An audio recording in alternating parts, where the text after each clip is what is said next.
Alhamdulillah, nahmaduhu wa nasta'inuhu wa nastaghfiruh wa na'udzu billahi min shururi anfusina wa sayyiati a'malina.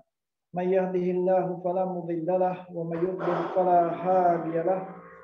Wa asyhadu an la ilaha illallah wahdahu la syarika lahu wa asyhadu anna Muhammadan 'abduhu wa rasuluhu sallallahu alaihi wa ala alihi wa sahbihi wa sallama tasliman mazidan ila yaumiddin, amma ba'd. Fa inna ahsanal kalami kalamullahi ta'ala wa khairal hadi hadi Muhammadin sallallahu alaihi wasallam wa syarrul umuri muhdatsatuha wa kullu muhdatsatin bid'ah wa kullu bid'atin dhalalah wa kullu dhalalatin finnar. Ma'asyiral muslimin wal muslimat, hadirin ikhwani dan akhwati sekalian yang dirahmati Allah Azza wa Jalla. Alhamdulillah, kita bersyukur kepada Allah Azza wa Jalla atas segala limpahan rahmat dan nikmatnya kepada kita, yang dimana Allah masih memberikan kepada kita taufiknya dan hidayahnya untuk bisa berada di majelis ini untuk mempelajari ilmu syar'i, mempelajari akidah Islamiyah yang satu-satunya mengantarkan seseorang ke surga, yang mengantarkan seorang kepada pemahaman agama, yang mengantarkan seorang kepada diterimanya amalan solehnya. Ikhwani wa akhwati fid din, azzakumullah. Kita sudah di penghujung pembahasan kitab Ushul Salasah, syarah dari kitab Ushul Salasah oleh Al-Imam Muhammad bin Abdul Wahhab At-Tamimi rahimahullah. Tiga pondasi landasan utama ini kita telah bahas dan telah selesai, dan di akhir ini beliau masih memberikan beliau masih memberikan penutup, kalimat penutup, yaitu wasiat terhadap beberapa permasalahan akidah. Dalam penutup ini diantaranya beriman kepada hari kebangkitan, telah kita bahas. Beriman kepada hari hisab, hari dihitungnya amalan perbuatan dan mizan, ditimbangnya amalan perbuatan. Kemudian beriman kepada para rasul dan kufur terhadap setiap tagut. Ya, kita sampai di sini. Ya, kufur, tidak sempurna iman dan tidak sah iman seseorang sampai dia kufur, ingkar terhadap tagut. Tagut itu adalah setiap yang disembah selain Allah Azza wa Jalla, itu adalah tagut. Atau yang sebagaimana dikatakan oleh Al-Imam Ibnul Qayyim rahimahullah, tagut itu maknanya adalah ma tajawaza bihil abdu haddahu. Setiap apa yang telah melampaui batas yang dilakukan oleh seorang hamba, sampai melampaui batas dalam tiga hal: dalam ibadah, ya, dan dalam mengikuti, dan dalam mentaati. Ketika seorang melampaui batas dalam tiga hal ini, dia telah menjadikan tagut, yaitu yang diibadahi selain Allah, yang diikuti selain Allah, dan ditaati selain Allah. Dan tagut ini, tiga hal ini adalah tagut. Ya, setiap yang diibadahi selain Allah ini tagut. Yang pertama. Yang kedua, setiap apa yang diikuti selain Allah dan petunjuk Rasulnya, ini adalah tagut. Dan yang ketiga, setiap apa yang ditaati selain Allah di dalam menghalalkan apa yang haram dan mengharamkan apa yang halal, inilah tagut.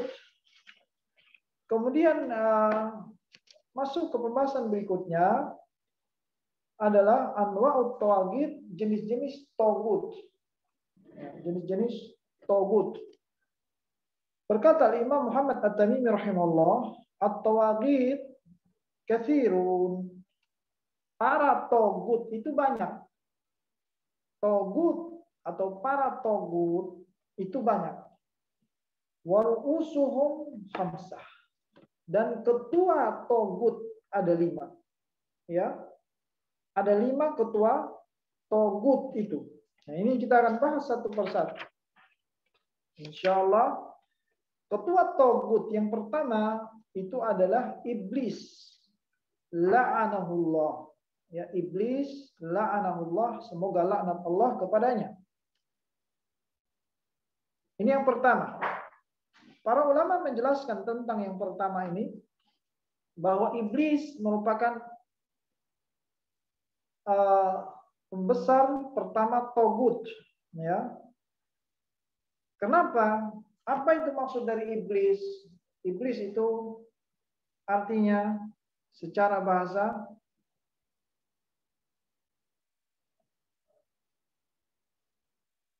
berkata Imam Syekh Shalih Al-Fauzan, iblis la'anahullah. Iblis semoga Allah melaknatnya. Apa itu laknat? Laknat adalah tardullah wa tardahullah wa ab'adahu an rahmatillah. Laknat itu adalah semoga Allah menjauhkannya dari rahmat Allah azza wa jalla. Ini adalah laknat, ya. Iblis dilaknat artinya dijauhkan dari rahmat Allah Subhanahu wa taala. Kenapa dia dijauhkan dari rahmat Allah? Karena iblis telah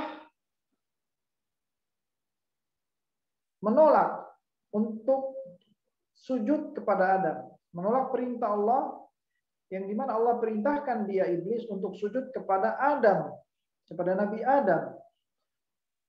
Dia bermaksiat kepada Allah dan menyombongkan diri. Allah katakan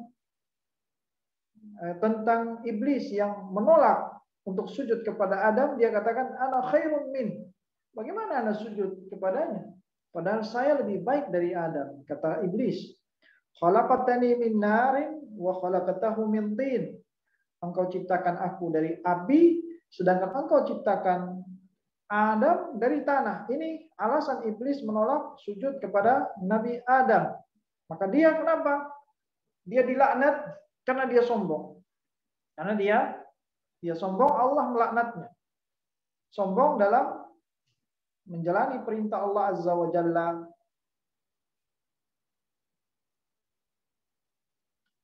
Iblis dikatakan iblis karena secara bahasa iblis diambil dari kata ablas. Ablas itu artinya orang yang putus asa dari rahmat Allah Azza wa Jalla. Ya. Iblis dia putus asa dari rahmat Allah Subhanahu wa taala. Ya. Maka iblis Allah laknat. Allah laknat dia dan dia termasuk bagian dari kepalanya Togut. Ketuanya Togut. Karena dia iblis memerintahkan untuk beribadah kepada selain Allah. Dia memerintahkan manusia setelah dia dikutuk oleh Allah, dia perintahkan mengajak manusia untuk beribadah kepada selain Allah Azza wa Jalla. Dan dia perintahkan manusia untuk mengikuti selain petunjuk Rasulullah Shallallahu Alaihi Wasallam. Maka iblislah yang pertama kali mengajak manusia untuk taat kepada selain Allah di dalam menghalalkan apa yang Allah haramkan atau mengharamkan apa yang Allah halalkan. Ya, maka iblis adalah sumber segala keburukan dan dia adalah ketuanya Togut. Kemudian kelompok atau ketua yang kedua, di sini disebutkan ada 5 ketua Togut. Yang pertama iblis, kita telah ketahui. Yang kedua dari ketua Togut itu adalah berkata Imam Muhammad bin Abdul Wahhab rahimahullah, wa man ubida wa huwa radin. Togut juga adalah yang kedua orang yang disembah dan dia ridho. Dia senang, dia suka disembah. Ya. Setiap yang disembah dan dia suka disembah, ya, dia suka manusia itu menyembahnya, dia adalah Togut. Dia adalah Togut. Adapun orang yang disembah, tapi dia tidak ridho kalau dia disembah, dia nggak suka disembah, malah dia murka, dia bukan Togut. Orang ini bukan Togut. Seperti Nabi Isa alaihissalam. Nabi Isa dia disembah oleh orang-orang Nasrani, tapi beliau nggak ridho disembah. Maka beliau bukan Togut, ya, tapi beliau adalah termasuk wali Allah Azza wa Jalla, termasuk dari orang-orang dari Nabi Allah ya, Nabi Allah, ya, dan juga Rasul Allah yang ibunya juga termasuk wali Allah. Ibunya Maryam ada bagian dari orang salehah, dari hamba-hamba Allah yang dimana ibunya juga tidak ridho kalau dia disembah, ya.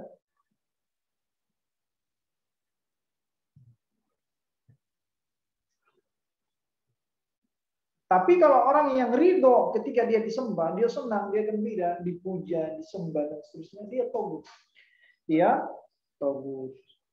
Berkata Allah berfirman Ta'ala, innakum wa ma ta'buduna min dunillah hasabu jahannam antum laha waridun. Sesungguhnya kalian dan apa yang kalian sembah itu akan menjadi kayu api neraka jahanam. Artinya apa yang kalian sembah di sini adalah para togut yang ridho ketika disembah. Mereka akan menjadi kayu bakar neraka jahanam. Kenapa mereka menjadi kayu bakar? Karena mereka ridho ketika disembah. Mereka tidak mencegah, mereka tidak menghalangi ketika orang menyembahnya.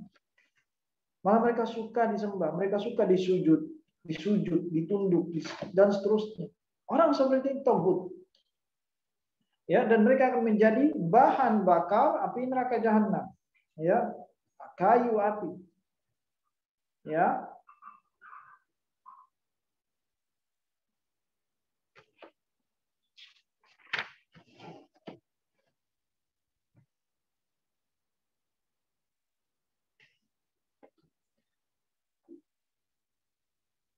Adapun Nabi Isa alaihissalam, beliau tidak ridho, beliau hamba Allah dan utusan Allah azza wajalla. Dia tidak ridho disembah. Ya, Nabi Isa mengatakan dalam Al-Quran, ma qultu lahum illa ma amartani bih, ani abudullaha rabbi wa rabbakum. Ya Allah, aku tidak mengatakan kepada mereka selain apa yang kau perintahkan kepadaku, yaitu agar mereka menyembah Allah. Menyembah Allah, Tuhanku dan Tuhan kalian. Ya. Maka siapa yang disembah, tapi dia tidak ridho atas sesembahan tersebut, dia tidak ridho disembah, dia tidak suka, dia menolak, ini adalah orang yang bukan togut. Ya. Berbeda dengan orang yang ridho ketika disembah malah senang, dia adalah togut dan ketua togut. Ya. Jadi yang kedua ketua togut adalah setiap yang disembah dan dia ridho kalau dia disembah. Kemudian yang ketiga, kepala dan ketua togut adalah berkata Imam Muhammad At-Tamimi, man da'an nasa ila ibadati nafsi. Setiap orang yang mengajak manusia untuk beribadah kepada dirinya, untuk menyembahnya, bukan hanya ridho, bahkan mengajak. Ya. Dia mengajak manusia untuk menyembahnya. Ayo sembah saya. Saya ini adalah yang membantu. Saya membantu Tuhan. Saya ini orang yang diwakilkan oleh Tuhan, oleh Allah Azza wa Jalla, dan seterusnya untuk disembah. Ya. Saya memiliki perniagaan, pengaturan alam semesta, seterusnya. Dia mengajak manusia dan mengaku sebagai Tuhan selain Allah, atau dia mengajak manusia untuk menyembahnya. Maka ini togut. Seperti siapa contohnya? Fir'aun. Fir'aun ketuanya orang-orang musyrikin yang mengajak mereka untuk beribadah padanya. Berkata Fir'aun, faqala ana rabbukumul a'la, dan Fir'aun mengatakan saya adalah Tuhan kalian yang maha tinggi. Mengajak mereka untuk menyembah Fir'aun. Begitu juga Namrud. Namrud, ya, dia juga yang mengajak orang untuk disembah. Ya, mengajak orang untuk disembah. Begitu juga yang ada pada umat muslim saat ini adalah gulatus sufiyah. Orang-orang yang berlebihan dari kalangan sufi, ya, pemeluk sufi. Mereka berkata Syekh Shalih Al-Fauzan. Syekh Shalih Al-Fauzan menjelaskan bahwa di antara para petinggi sufi ada di antara mereka yang mengajak manusia untuk beribadah pada mereka.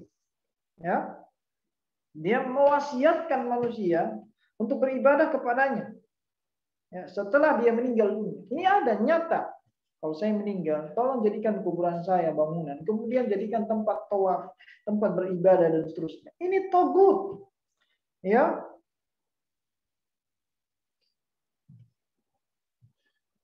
Dia katakan kepada kaumnya, ya, petinggi sufi ini, dia katakan, kalau saya mati dan saya sudah dikuburkan dan kalian sedang dalam masalah, kata Syekh Saleh Fauzan, kalian datang kepada saya saja, ke kuburan saya, maka mintalah kepada saya, berdoalah di sisi kuburan saya, dan seterusnya. Dia katakan tidak ada halangan doa kalian ketika kalian datang kepada saya, kepada kuburan saya, dan seterusnya. Ya, maka orang yang mewasiatkan untuk menyembahnya seperti orang sufi seperti ini, mereka adalah tagut. Ya,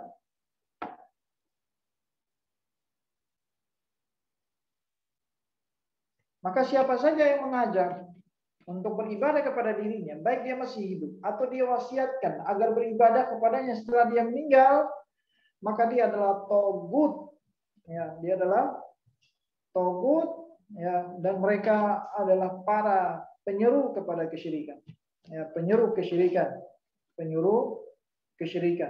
Ya, dan mereka menghiasi kesyirikan ini kepada manusia dan menamakan dengan nama yang lain. Mereka katakan perbuatan syirik ini, mereka katakan ini bukan syirik, ini hanya tawassul. Ini bukan syirik, ini hanyalah bab syafaat, ya, dan seterusnya. Ini syirik dan yang nyata, dan kebanyakan manusia yang mengikuti mereka tertipu dengan tipu daya orang-orang sufi seperti ini.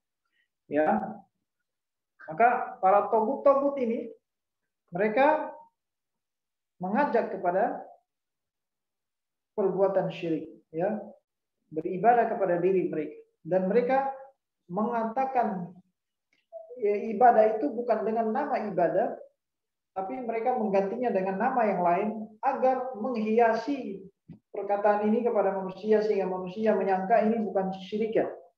Ya. Maka para dai-dai yang mengajak kepada kesyirikan ini dikatakan togut. Ya, togut yang ketiga yaitu yang mengajak untuk beribadah kepada dirinya sendiri. Ya. Dan dia termasuk bagian dari ketua togut yang ketiga. Ketua togut yang keempat berkata Imam Muhammad At-Tamimi rahimahullah, wa man idda'a syai'an minal ghaib.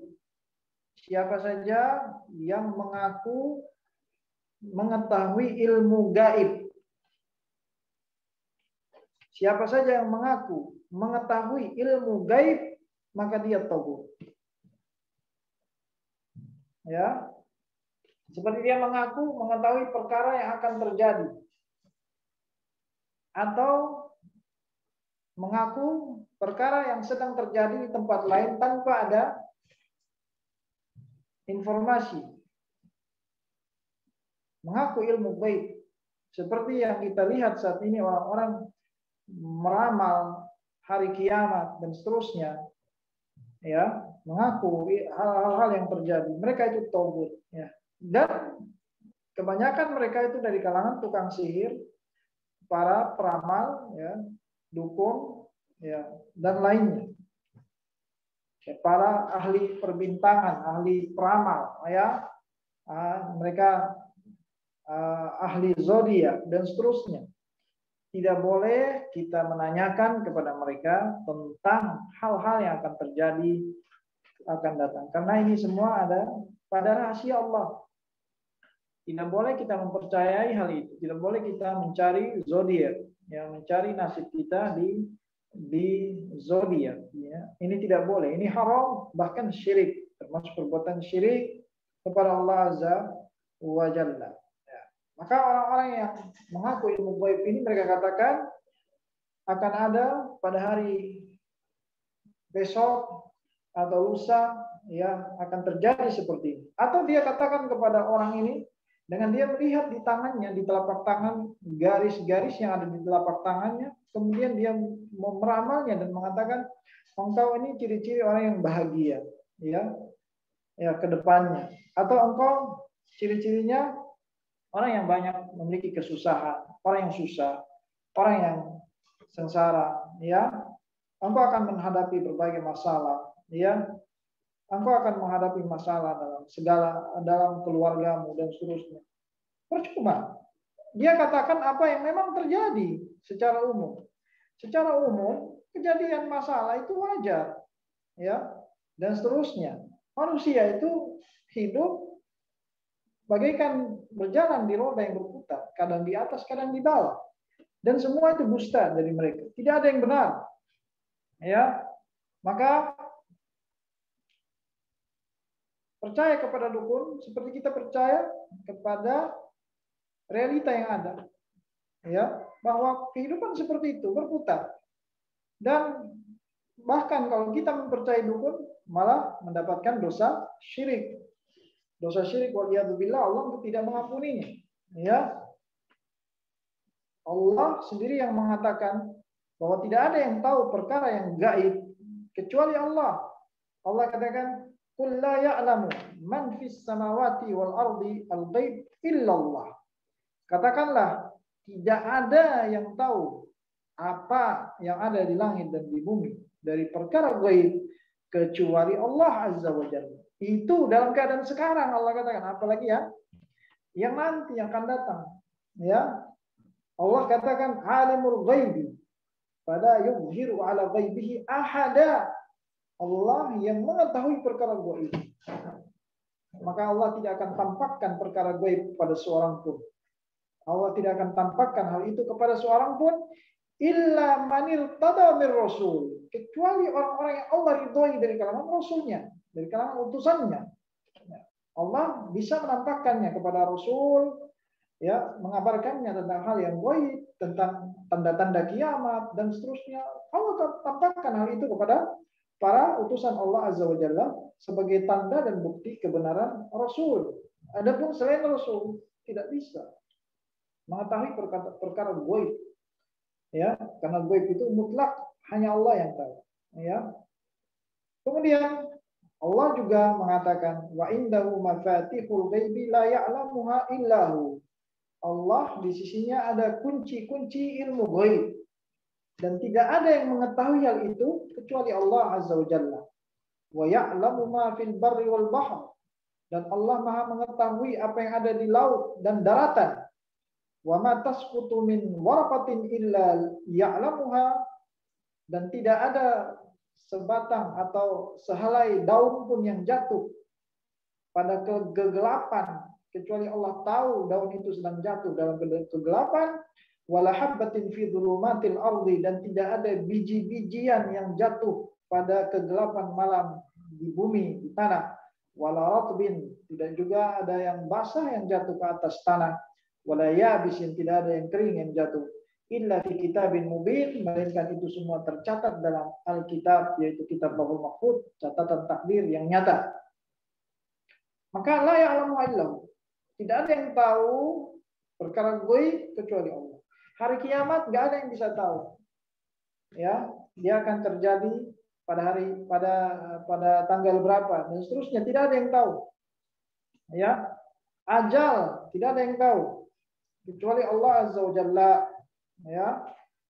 Dan Allah hanya mengabarkan perkara gaib kepada para rasulnya, utusan Allah Azza wa Jalla, demi atau untuk kemaslahatan tertentu, ya, untuk kemaslahatan manusia dan untuk sebagai mukjizat para rasul, ya.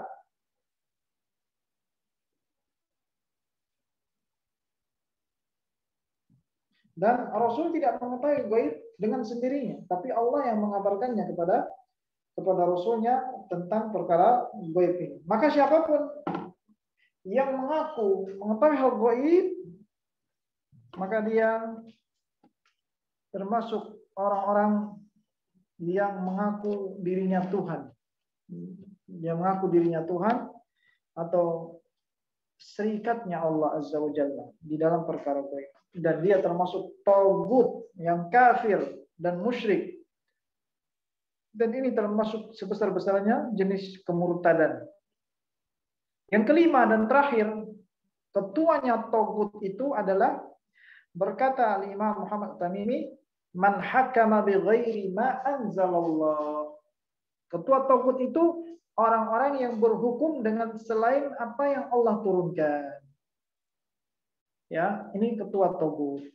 Dia berhukum dengan selain Al-Qur'an, selain apa yang Allah turunkan, selain petunjuk Allah Azza wa Jalla. Allah Subhanahu wa taala berfirman, yuriduna ayyatahakamu ila tagut. Mereka berkeinginan untuk berhukum dengan tagut. Artinya berhukum dengan apa yang Allah tidak turunkan. Berhukum dengan selain yang Allah turunkan. Ya. Dia menghalalkan. Berkata Syekh Shalih Al-Fauzan, mustahillan lidzalik. Dia menghalalkan untuk berhukum dengan hukum selain Allah Azza wa Jalla, maka dia tagut. Ya. Berkata Syekh Shalih Al-Fauzan di dalam menjelaskan tentang tagut yang kelima ini, yang menyebabkan seorang itu kafir, yaitu diantaranya annahu yajuzu an yatahakamu ilal qanun au ila al-awaid fil jahiliyah. Seperti dia mengatakan bolehnya seorang itu berhukum dengan aturan-aturan atau undang-undang atau kebiasaan jahiliyah. Boleh berhukum dengan undang-undang selain apa yang Allah turunkan. Ya, dia menghalalkannya atau dia menghalalkan dari hukum-hukum yang Allah tidak turunkan, ya. Dari aturan-aturan yang Allah tidak turunkan, ya. Dan dia meninggalkan hukum dengan syariat Allah Azza wa Jalla. Maka ketika dia mengatakan hadza halal atau hadza yusawi ma anzalallah. Tadi yang pertama tadi apa? Orang yang kafir karena berhukum dengan selain Allah. Itu orang yang menghalalkan dan mengatakan berhukum dengan selain hukum Allah ini halal, boleh. Ya. Dia kafir, dia musyrik. Yang kedua, orang yang kafir adalah yang mengatakan hadza halalun wa hadza yusawi ma anzalallah. Hukum selain hukum Allah ini halal, dia katakan. Dan hukum selain hukum Allah ini sama dengan hukum Allah. Artinya ketika kita berhukum dengan undang-undang, kemudian kita berhukum dengan Al-Quran, itu sama saja, tidak ada beda. Sama-sama mendatangkan maslahat. Ya, itu menurutnya. Ya, maka ini kafir. Ya, ini keadaan yang kedua.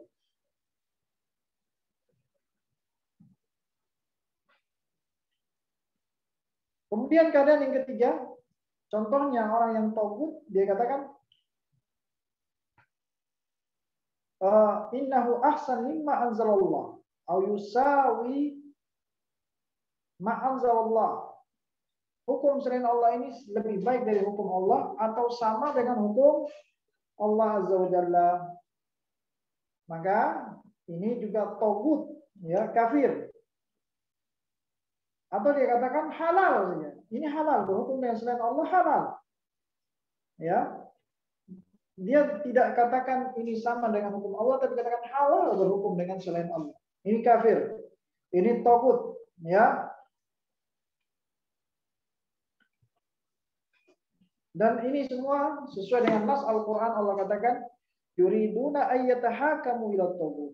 Mereka berkeinginan untuk mengambil hukum dari selain Allah. Mengambil hukum kepada tagut. Tagut itu semua yang melampaui dari hukum Allah, yang melampaui batas dari hukum yang Allah tetapkan. Ya. Maka orang-orang seperti yang disebutkan tadi kafir. Siapa saja yang berhukum kepada dengan selain hukum Allah, kemudian dia menghalalkannya atau mengatakan hukum Allah dengan hukum selain Allah ini sama-sama baik, ya, sama-sama derajatnya, ya, atau dia katakan boleh berhukum dengan selain Allah, maka dia kafir tagut. Ya. Nah, sekarang perlu kita perhatikan juga,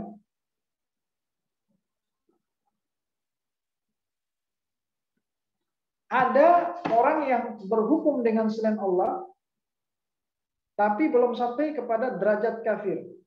Nah, ini harus perhatikan, karena orang-orang Khawarij,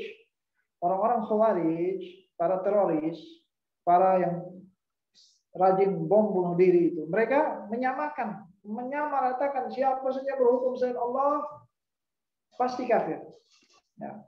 Tapi Syekh Shalih Al-Fauzan menjelaskan di sini bahwa ada yang kafir, ada yang berdosa. Yang kafir itu yang menghalalkan hukum selain hukum Allah, atau yang mengatakan ini hukum selain hukum Allah sama dengan hukum Allah,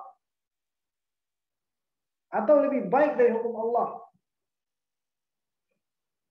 Yang ketiga, orang yang mengatakan boleh seorang berhukum dengan selain hukum Allah, dia menghalalkan hal tersebut, maka berarti dia telah menghalalkan apa yang Allah haramkan, maka dia kafir. Adapun orang yang tidak menghalalkan apa yang Allah haramkan, dia berhukum dengan selain hukum Allah, tapi tidak menghalalkan. Di sini Syekh Shalih Al-Fauzan menjelaskan, amma man hakama bi ghairi ma anzalallahu wa huwa yuqirru anna ma anzalallahu wal wajib al-ittiba. Dia berhukum dengan selain Allah, tapi dia tetap meyakini bahwa hukum Allah itu yang wajib diikuti. Ya, itulah hukum yang benar yang wajib kita ikuti. Adapun hukum selain hukum Allah itu adalah hukum yang batil. Ya. Dan dia pada saat itu dia sedang berhukum dengan hukum selain hukum Allah, tapi dia tahu hukum ini batil, hukum yang salah. Dia tidak pernah menghalalkan hukum ini, tapi dia mengambil hukum ini ittiba'an li syahwah, mengikuti syahwatnya, hawa nafsunya. Nah, walaupun dia mengakui ini hukum selain hukum Allah, hukum yang salah. Ya. Maka dia itu tidak kafir, tapi dia terjatuh ke dalam dosa besar. Sebagaimana orang yang berbuat zina. Dia berbuat zina tapi tidak menghalalkan zina. Dia tidak kafir. Seperti orang yang mencuri, orang yang membunuh. Itu dia telah melakukan sesuatu yang bukan hukum Allah. Membunuh hukum Allah enggak? Bukan hukum Allah. Tapi dia tidak menghalalkan hal itu. Maka dia tidak kafir, tapi dia fasik. Termasuk dalam dosa besar. Maka Syekh Shalih Al-Fauzan menjelaskan keadaan seperti ini. Seperti pemerintah-pemerintah yang ada. Pemerintah-pemerintah yang ada. Yang berhukum dengan selain Allah. Tapi mereka tetap mengakui bahwa ini bukan hukum yang benar.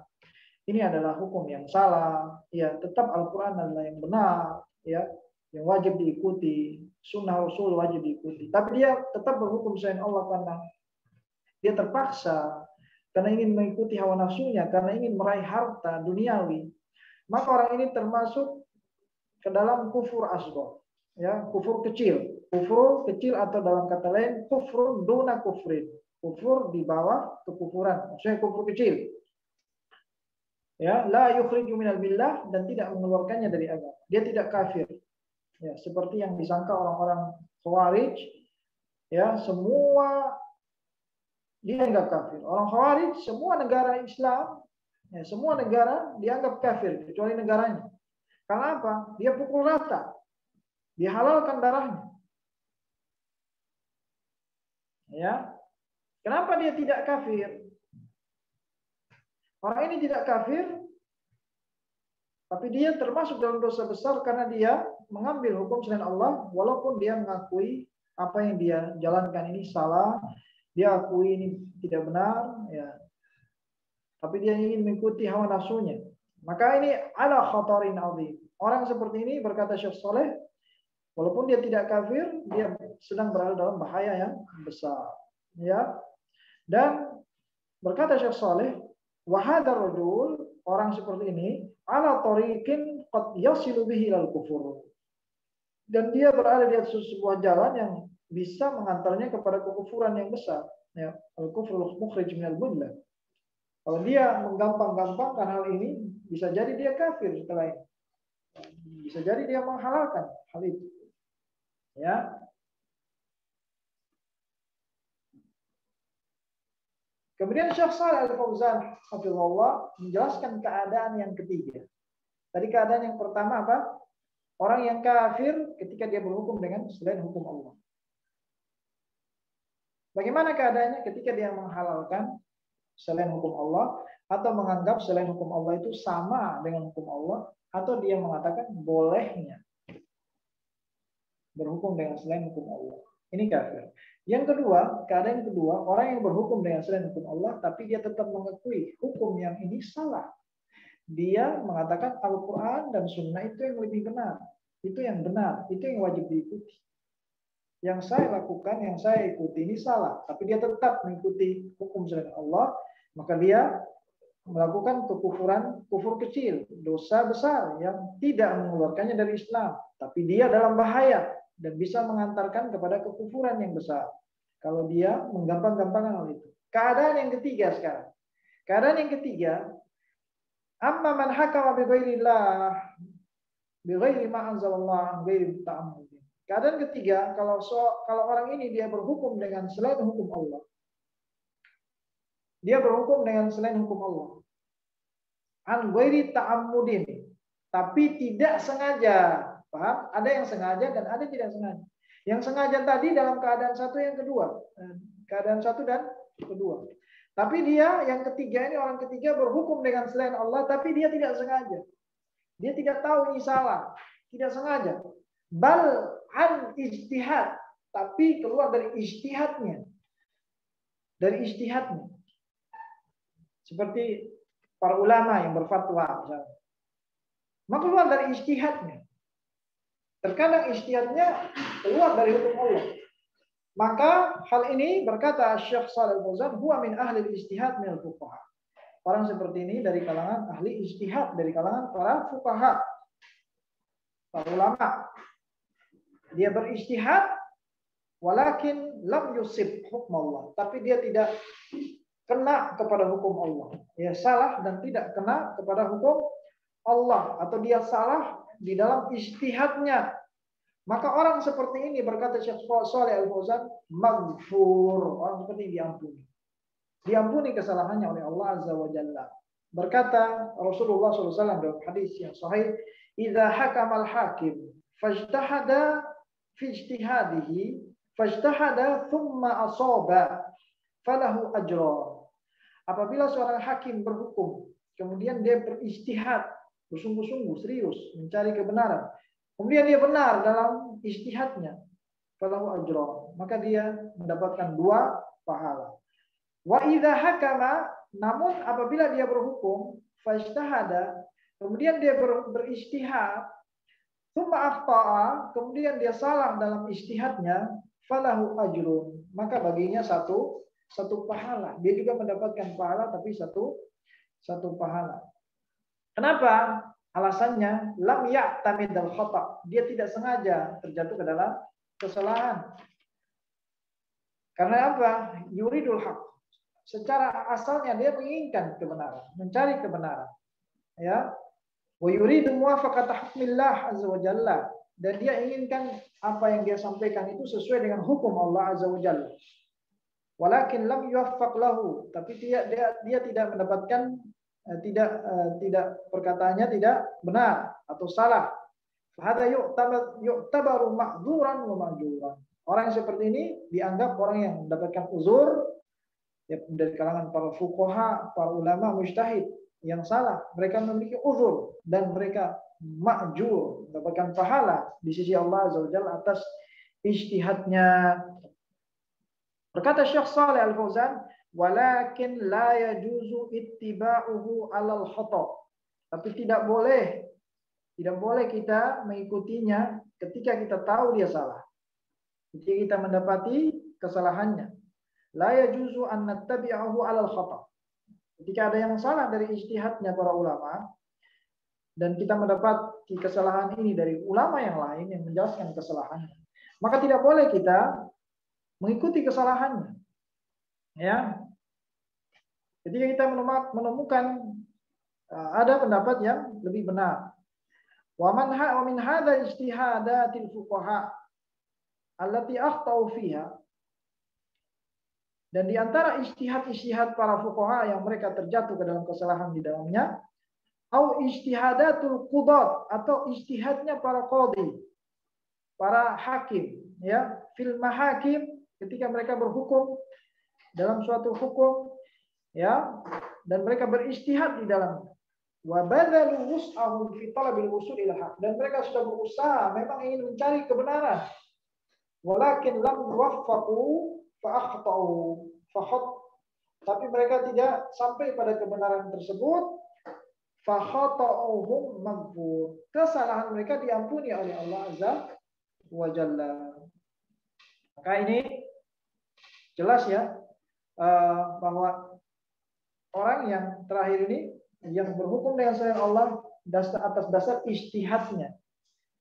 Ijtihad, dia ingin menuju kepada hukum Allah, tapi ijtihadnya salah, maka dia bukan, ya, dia dari kalangan ahli ijtihad dan dia diampuni. Dia mendapatkan satu pahala. Kemudian Al-Imam Muhammad At-Tamimi rahimahullah membawakan dalil atas 5 ketua togut tersebut. 5 ketua togut. Dalilnya firman Allah dalam surat Al-Baqarah ayat 256. Allah berfirman, La ikraha fid din. Tidak ada paksaan untuk mengikuti agama Islam. Qad tabayyana ar-rusydu minal ghayy. Sudah jelas jalan menuju petunjuk dari jalan kesesatan. Faman yakfur bit-taghuti wa yu'min billah faqad istamsaka bil urwatil wuthqa lam fisama laha wallahu samii'un alim. Barang siapa yang beriman kepada tagut, ya, Allah berfirman, wa may yakfur bit-taghut, barang siapa yang ingkar kepada tagut, yang kufur kepada tagut dan beriman kepada Allah, maka sesungguhnya dia telah berpegang teguh kepada tali Allah, tali kekang Allah yang sangat kuat, yang tidak akan putus. Dan Allah Maha mendengar lagi Maha mengetahui. Ini dalil akan tagut, ya. Dalam tafsir ayat ini Syekh Shalih Al-Fauzan menjelaskan, la ikraha fid din, tidak ada paksaan seorang untuk mengikuti agama Islam. Ya. Tidak ada seorang pun yang dipaksa untuk masuk ke dalam Islam, ya. Karena masuk ke dalam Islam itu harus atas dasar keyakinan, bukan paksaan. Harus atas dasar keyakinan dan ketenangan hati padanya. Ya, dan keinginan hati untuk memeluk Islam, bukan karena paksaan. Kalau memaksa, terkadang ada kemunafikan dalam hati. Ya, tapi setiap orang, ya, ditawarkan padanya Islam, tapi tidak dipaksakan untuk memeluk Islam. Karena memeluk Islam harus sesuai dengan keinginan hati dan keyakinan hati, ya, atas Islam, ya.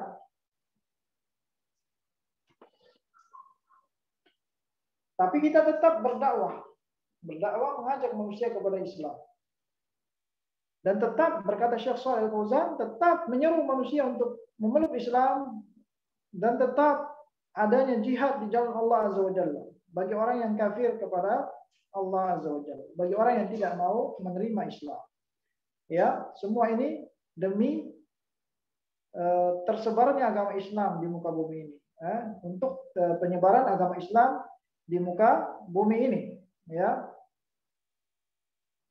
Dan juga untuk menghilangkan musuh-musuh Allah Azza wa Jalla dan memusnahkan musuh-musuh Allah Azza wa Jalla. Adapun hidayah tetap ada di tangan Allah Azza wa Jalla. Tidak ada seorang pun yang bisa dipaksakan untuk beriman, kecuali jika Allah menghendaki baginya untuk iman, ya. Allah memberikan hidayah baginya. Ya. Allah katakan, "Qad tabayyana ar-rusydu minal ghayy." Sudah jelas jalan petunjuk dari kesesatan. Ya, telah jelas jalan yang benar. Tidak ada paksaan karena jalan Islam ini alhamdulillah benar, jelas. Tidak ada orang yang dipaksakan untuk memahami Islam karena Islam ini sudah jelas. Ya, Islam yang mengajak kepada tauhid, ya, kepada fitrah. Sedangkan kesesatan yaitu kufur dan syirik juga jelas.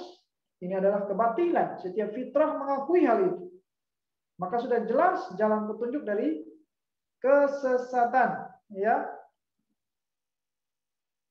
Maka bagi siapa yang berpikir dan yang mau berpikir tentang kebenaran, maka dia akalnya akan menerima kebenaran Islam ini.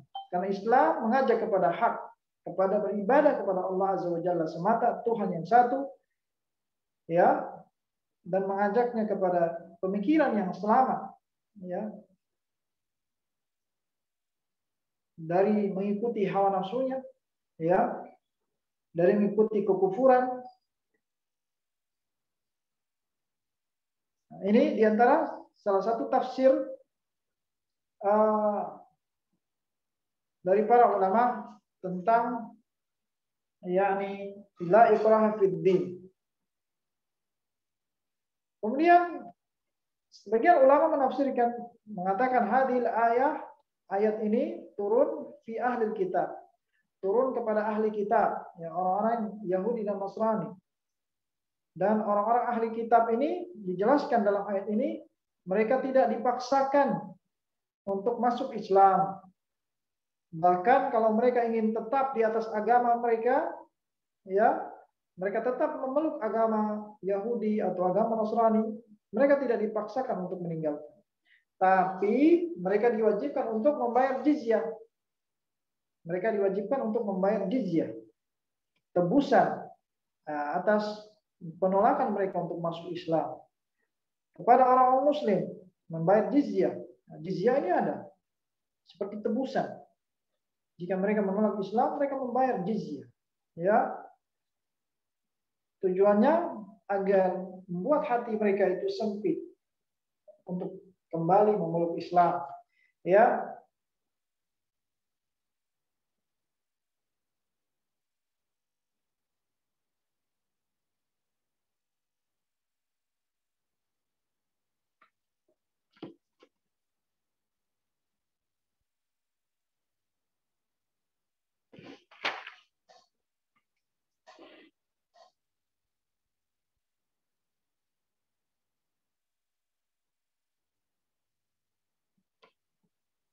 Namun perkataan yang tafsir yang lebih kepada kebenaran yaitu tafsir yang pertama tadi, ya, bahwa ayat ini, ya, menjelaskan tentang tidak ada paksaan bagi setiap orang, ya, yang musyrik untuk memeluk Islam bagi mereka, ya, karena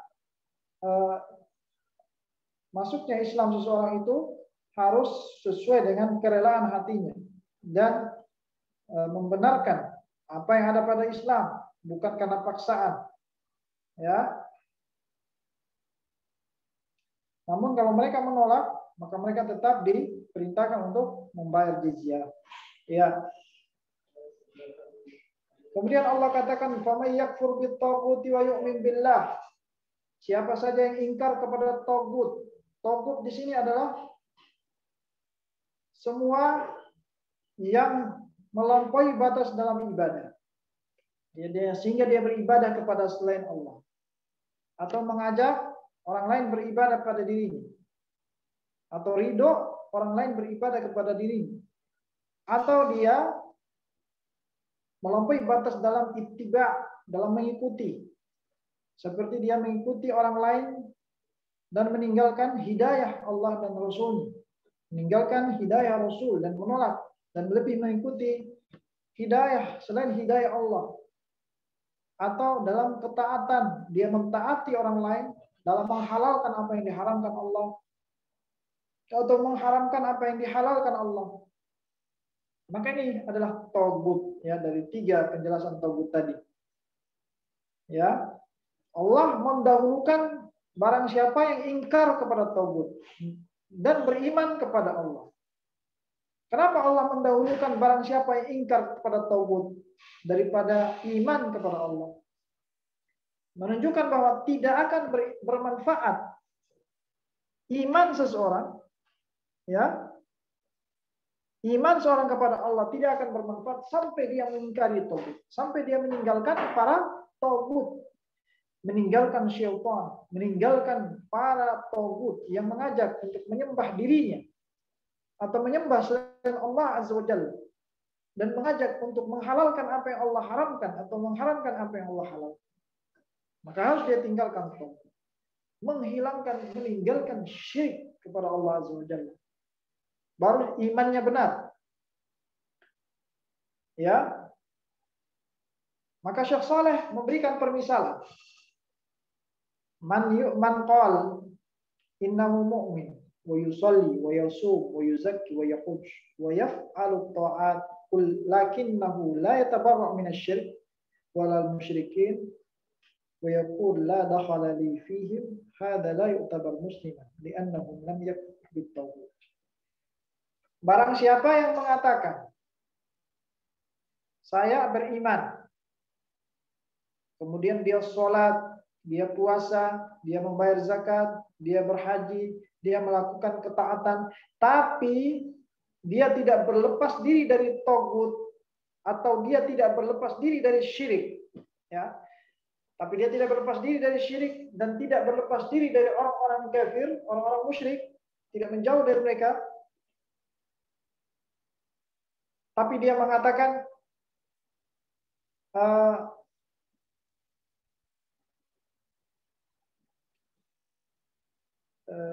dia mencintai orang musyrik, dia tetap melakukan syirik, ya, dan merayakan, ya, perayaan orang musyrik, maka kata Syekh Saleh, la yu'tabar musliman. Orang seperti ini tidak dianggap muslim karena dia belum mengingkari tagut, ya.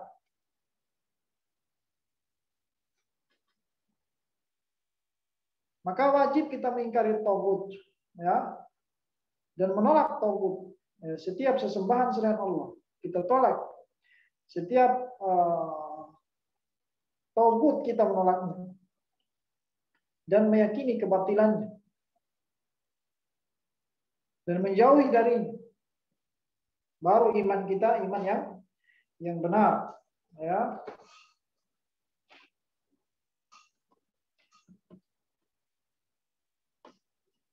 Berkata Syekh Muhammad bin Abdul Wahhab, wa hadza huwa ma'na la ilaha illallah. Dan inilah makna dari la ilaha illallah. Tadi penjelasan tagut, ini juga adalah makna dari la ilaha illallah. Bahwa makna dari la ilaha illallah itu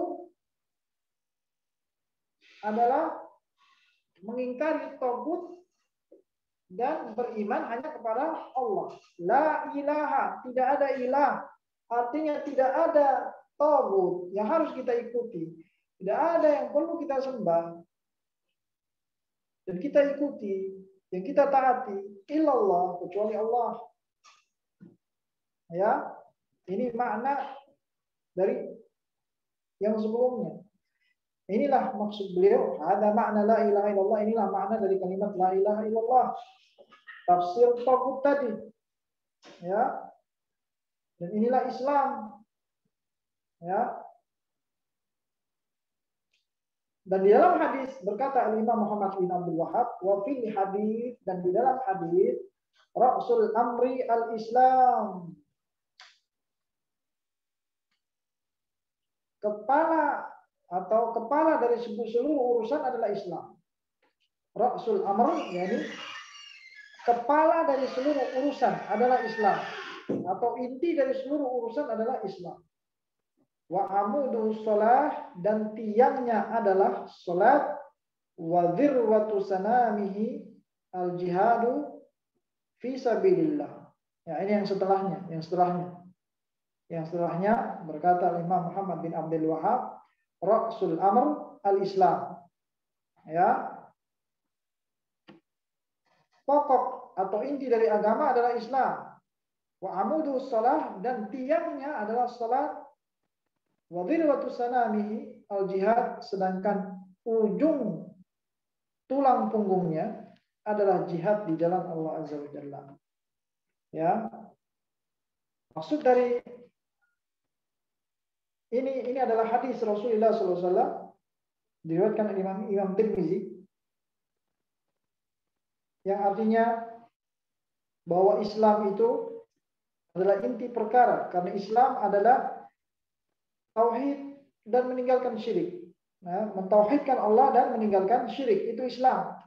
Islam adalah mentauhidkan Allah, mengikhlaskan ibadah kepada Allah dan meninggalkan syirik. Kemudian memurnikan ketaatan kepada Allah Azza wa Jalla, ya, dan berlepas diri dari tagut, itu Islam. Ya, ini adalah inti dari seluruh urusan. Ya,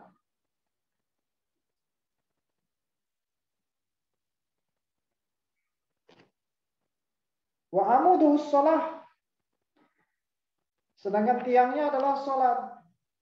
Ya, salat adalah tiang agama, tiang Islam. Agama Islam tidak akan berdiri tegak kecuali dengan salat. Ya, siapa yang meninggalkan salat, maka dia tidak memiliki hak dalam Islam. Sebagaimana berkata Umar bin Khattab, la hadza fil Islam liman taraka shalah. Tidak ada hak dalam Islam bagi orang yang meninggalkan salat. Tidak ada hak dia dalam agama Islam.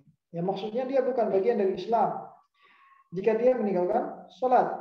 Karena salat adalah tiang dari agama ini.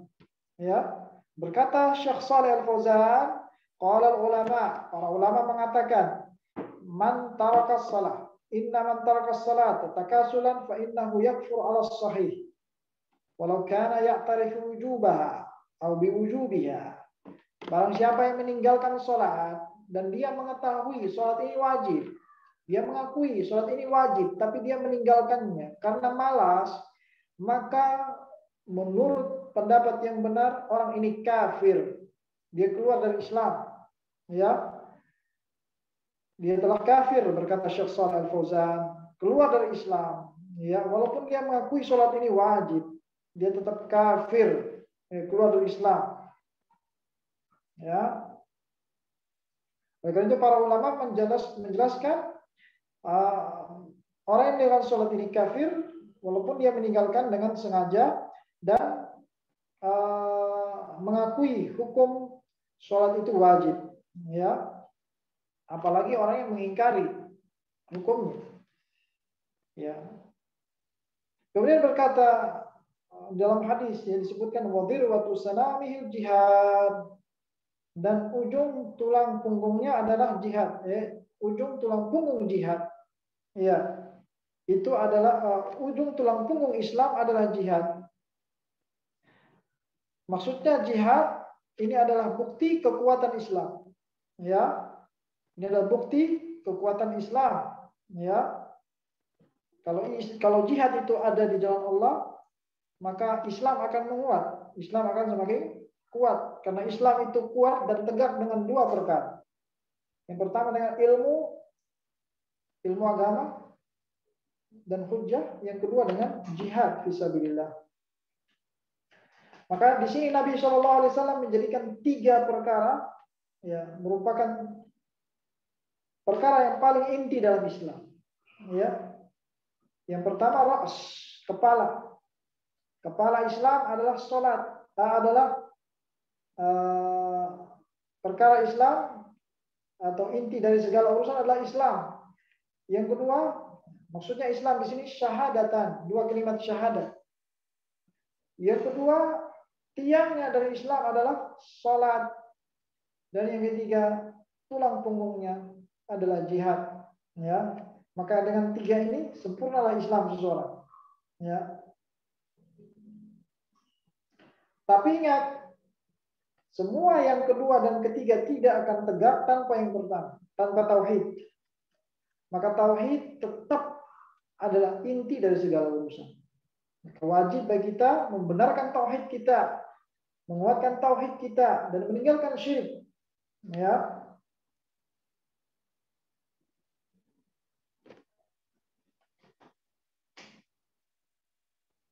Kemudian setelah kita kuat tauhidnya, baru kita menguatkan sholat kita. Karena sholat ini adalah bagian dari Islam yang tidak mungkin akan benar Islam seseorang, atau tidak mungkin Islamnya sah sampai dia sholat. Ya, sholat 5 waktu. Kalau dia sholat di luar waktu, maka dia telah meninggalkan sholat, dan hukumnya sama dengan tadi yang meninggalkan sholat, yaitu kafir kepada Allah. Berkata Syekh Shalih Al-Fauzan, "Walladzi la yusalli la yaqumu lahu din. Wa in syahida an la ilaha illallah wa anna Muhammadar Rasulullah." Orang yang enggak sholat, maka tidak akan sah agamanya walaupun dia bersyahadat. Li'annahu yahtaj ila amud. Karena syahadatnya butuh tiang. Ya. Butuh tiang untuk menegakkan Islamnya, yaitu sholat. Ya. Kemudian kalau sholatnya tegak, tapi dia tidak melakukan jihad, maksudnya tidak ada jihad di dalam Islam, maka ini akan melemahkan Islam. Maka harus ada jihad, karena jihad ini adalah kekuatan Islam. Kekuatan suatu negara itu adalah jihad. Ya, negara itu akan kuat jika tentaranya kuat, jihadnya kuat. Ya, setelah iman kepada Allah dan sholat tentunya. Ya, maka jihad bagian dari tulang punggung. Ya, tulang punggung Islam. Ini mana kekuatan Islam ada pada jihad di jalan Allah Azza wa Jalla. Ya, yang dapat menguatkan Islam. Maka tidak ada kekuatan bagi Muslim dan Islam kecuali dengan jalan jihad di jalan Allah Azza wa Jalla. Karena jihad adalah tanda kekuatan. Ya. Ketika hilang jihad, maka hilanglah kekuatan dalam Islam. Inilah yang Rasulullah sebutkan tadi, 3 hal ini, ya, yang paling kuat dalam tubuh, yaitu kepala, tiang, dan tulang punggung. Ya, kepala, tiang, dan tulang punggung, yaitu syahadat, sholat, dan jihad. Ini adalah bagian inti dalam Islam, ya, sehingga Islam itu tegak. Ya, maka bagi setiap Muslim hendaknya tetap ada pada dirinya niat untuk berjihad, walaupun tidak ada jihad, belum terjadi jihad saat ini. Ya, tapi ketika terjadi jihad sudah ada mentalnya untuk keluar. Maka setiap Muslim harus ada niat untuk berjihad. Sebagaimana Rasulullah SAW bersabda, barang siapa yang di dalam hatinya, ya, barang siapa yang di dalam hatinya tidak ada niat untuk berjihad, maka dia dibangkitkan dalam hari kiamat dalam keadaan jahiliyah, atau yang maknanya seperti itu. Maka ini 3 perkara adalah perkara terpenting dalam Islam.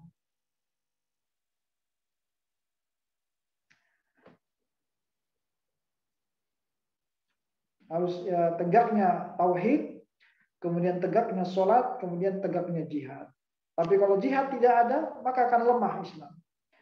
Ya, berkata Rasulullah SAW, "Idza tabayatum bil inah wa akhadtumul aznab al-baqar wa taraktumul jihad fi sabilillah, sallallahu alaikum dhullan la yanzihu minkum hatta tarji'u ila dinikum." Rasulullah bersabda, apabila kalian telah berjual beli dengan cara inah, ya, jika berjual beli dengan cara inah, yakni tipu daya, ya, dengan inah, ya, dengan cara gharar, tipu daya, ya, kalian telah khianat dalam berjual beli, ya, dan kalian mengambil adnabal baqar, ya, ekor-ekor sapi, artinya kalian sibuk dengan beternak, ya, dari beribadah kepada Allah, wa taraktumul jihad, dan kalian meninggalkan jihad di jalan Allah, maka akan dikuasai kepada kalian kehinaan, maka akan diliputi kepada kalian kehinaan sampai kalian kembali kepada agama kalian, ya. Maka ini harus diperhatikan, ya. Jihad memiliki kedudukan penting dalam Islam, ya, setelah syahadat dan sholat, ya. Namun banyak dari Muslim yang tidak memahami hal tersebut. Wallahu a'lam bishawab. Kita sampai di sini pembahasan usul salasa dan telah selesai dari pembahasan ini. Beliau menutup dengan salawat ya kepada Allah Azza wa Jalla ya, wa hadza huwa ma'na wa sallallahu wa sallam ala nabiyyina Muhammad wa ala alihi wa sahbihi ajma'in. Saya cukupkan sampai di sini. Barangkali ada yang bertanya, silahkan. Alhamdulillahirabbil alamin, kita sudah selesai membahas kitab Thalathatul Ushul hingga akhir pembahasan matanya. Selanjutnya kita masuk ke sesi pertanyaan. Tafadhol bagi teman-teman yang ingin bertanya bisa secara langsung ataupun melalui chat Zoom.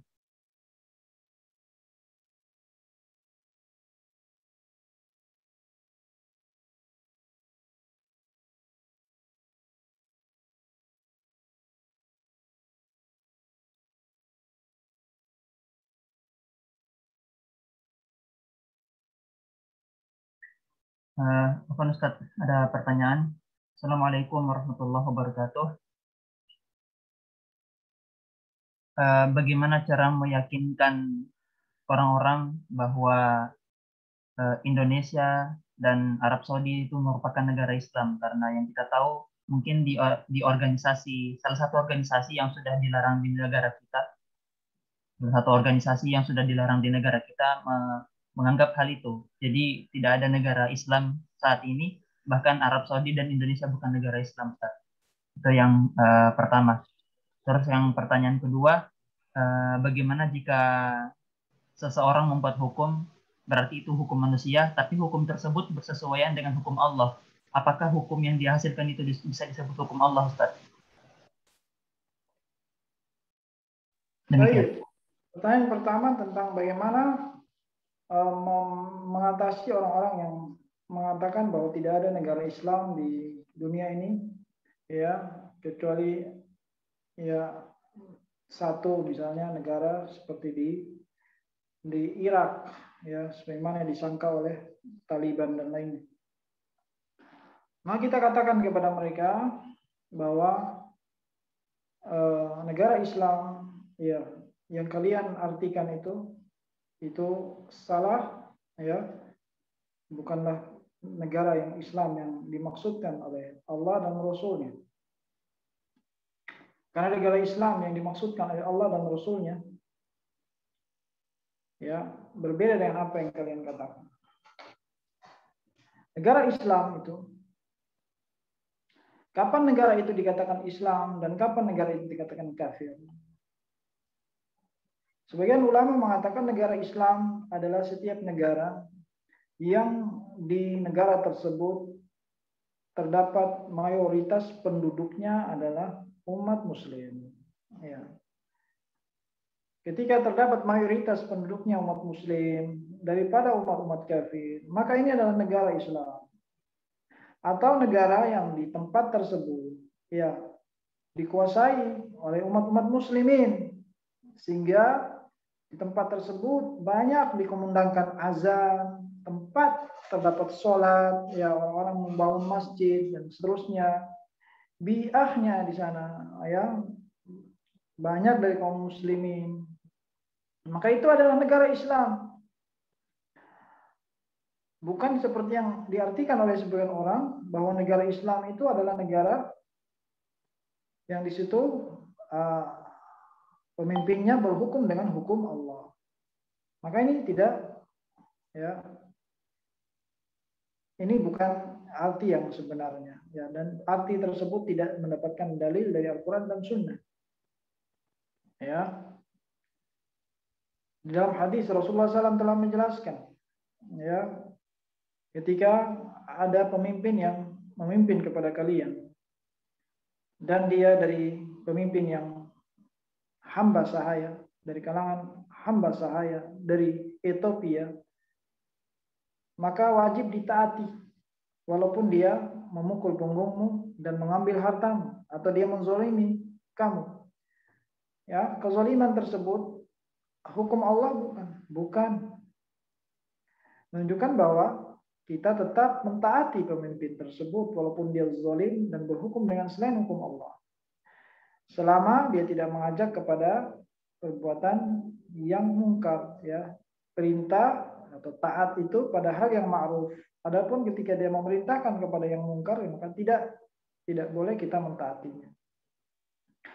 Maka tetap kita menganggap setiap negara yang mayoritasnya penduduk muslim, yang di situ ada dikumandangkan azan, seperti negara Indonesia, negara Arab Saudi, dan mayoritas negara Islam yang ada saat ini, ya, mayoritas muslim, itu adalah negara Islam.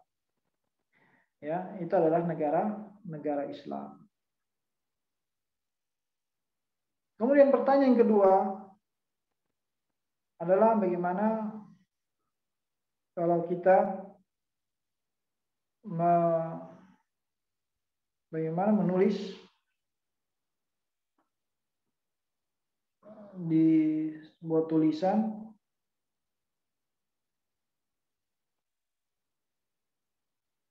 apa sepertinya pertanyaan tadi? Jika seseorang membuat hukum, nah berarti itu kan hukum manusia, Ustadz. Nah, tapi hukum tersebut bersesuaian dengan hukum Allah. Apakah hukum yang dibuat orang tersebut bisa dikatakan hukum Allah, Ustadz, karena bersesuaiannya? Kalau hukum yang dibuat itu tidak keluar dari hukum Allah, maka itu bukan togut. Ya. Maka itu adalah hukum Allah. Ya.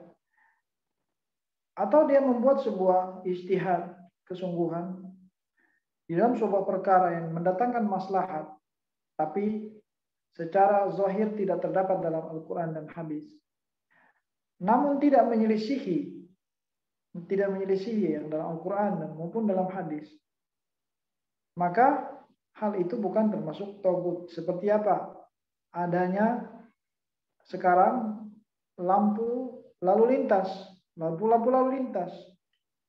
Ya, itu tidak dijelaskan di dalam Al-Quran ataupun dalam hadis. Tapi ini bukan togut, bukan hukum selain Allah, karena tidak menyelisihi aturan Allah. Ya, tidak menyelisihi secara zahir aturan Allah. Maka bahkan ini bagian dari hukum Allah. Karena apa? Al-aslu fil asya'il ibahah. Hukum asal di dalam sesuatu halal sampai ada dalil yang mengharamkannya. Ya. Hukum asal sesuatu itu halal. Al-muslimu ala syurutihim. Muslim itu di atas syarat yang mereka buat masing-masing. Setiap muslim ala syurutihim, sesuai dengan syarat-syarat yang mereka buat untuk diri mereka, selama mereka tidak mensyaratkan yang keluar dari hukum Allah. Ya. Selama syaratnya tidak mengharamkan apa yang dihalalkan atau menghalalkan apa yang diharamkan, maka itu tidak keluar dari hukum Allah. Seperti yang ada sekarang di saat ini, banyak ya ini ijtihad ya, seperti penemuan jalan tol ada ya, lalu lintas ya, dan lain-lainnya ya, dari aturan yang tidak menyelisih hukum Allah ini boleh ya, ini tidak termasuk bagian dari togut. Yang togut itu adalah ketika dia mengharamkan yang sudah jelas halal atau yang menghalalkan apa yang jelas haram. Nah, ini yang togut ya, selama tidak menyelisihi aturan Allah ya, maka ini bukan togut. Wallahu a'lam bishawab. Jazakallahu khairan atas jawabannya. Mungkin satu pertanyaan lagi sebelum kita tutup. Jika ada yang mau bertanya, bisa langsung melalui mic atau disampaikan di chat.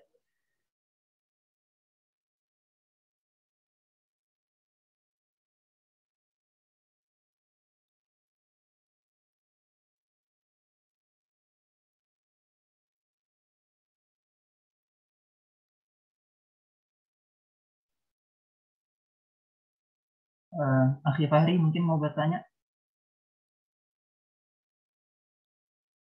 Tafadhol, bisa langsung open mic.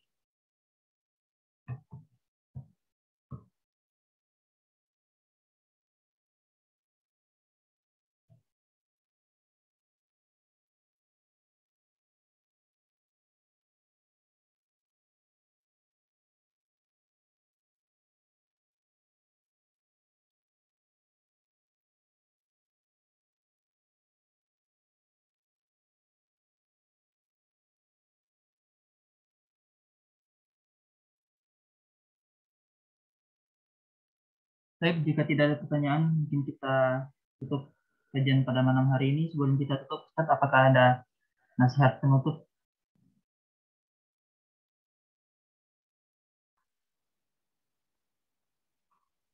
Sepertinya nasihat penutup ini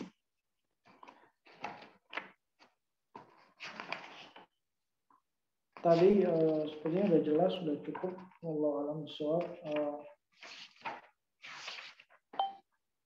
Insya Allah kita akan mungkin berikutnya akan kita lanjutkan dengan pembahasan akidah lagi. Ya, pembahasan akidah, ya, nasihat kita untuk tetap istiqomah dan terus belajar agama, ya, dan terus ya, mempelajari dan semangat, ya, menjaga agama kita, menjaga ya, ini akidah kita, dan menjauhi segala majelis-majelis yang mengajak kepada kekufuran dan togut, atau mengajak kepada ajaran yang mengeluarkan seseorang dari ketaatan kepada Allah dan Rasulnya, atau mengajak kepada ajaran yang mengkafirkan dengan hawa nafsu dan tanpa hukum Allah Azza wa Jalla. Maka kita jauhi majelis-majelis seperti ini. Ya, ini sudah banyak tersebar di Indonesia khususnya dan di tempat-tempat lain, ya, para tokoh yang berhukum dengan hawa nafsu dan mengaku bahwa mereka lah yang berhukum dengan hukum Allah, dari kalangan Khawarij, ya, seperti yang saya pernah bertemu, ya, dulu pernah kuliah bareng, ya, tetapi malah dia menjadi teroris dan meninggal di Suriah. Ini teman saya yang dahulu pernah kuliah bareng, ternyata akidahnya Khawarij, ya. Dan alhamdulillah Allah membekali diri kita dengan agama, membekali dengan akidah. Kalau tidak, mungkin saya sudah mengikutinya, sebagaimana salah satu dari teman kita yang mengikutinya dan ikut mati di Suriah. Maka hendaknya kita memilih teman-teman yang baik, yang memperhatikan, ya, agamanya, akidahnya, ya, yang tetap menghormati pemimpin Islam, yang tidak menghina kepada pemimpin Islam atau pemerintah yang ada di Indonesia. Dia tidak pernah menghina pemerintah, apalagi menjelek-jelekannya. Jika kita mendapati orang-orang yang menjelekkan pemerintah secara terang-terangan, ya, hendaknya kita menjauhi majelisnya, karena ini majelis yang keluar dari sunnah Allah dan sunnah Rasulullah SAW. Wallahu a'lam bishawab. Semoga Allah menjaga kita, menjaga akidah kita dan agama kita sampai kita meninggal dunia di atas tuntunan sunnah Rasulullah SAW. Kita cukupkan. Wassallallahu wasallam ala nabiyyina Muhammad wa ala alihi wa sahbihi ajma'in. Wassalamualaikum warahmatullahi wabarakatuh.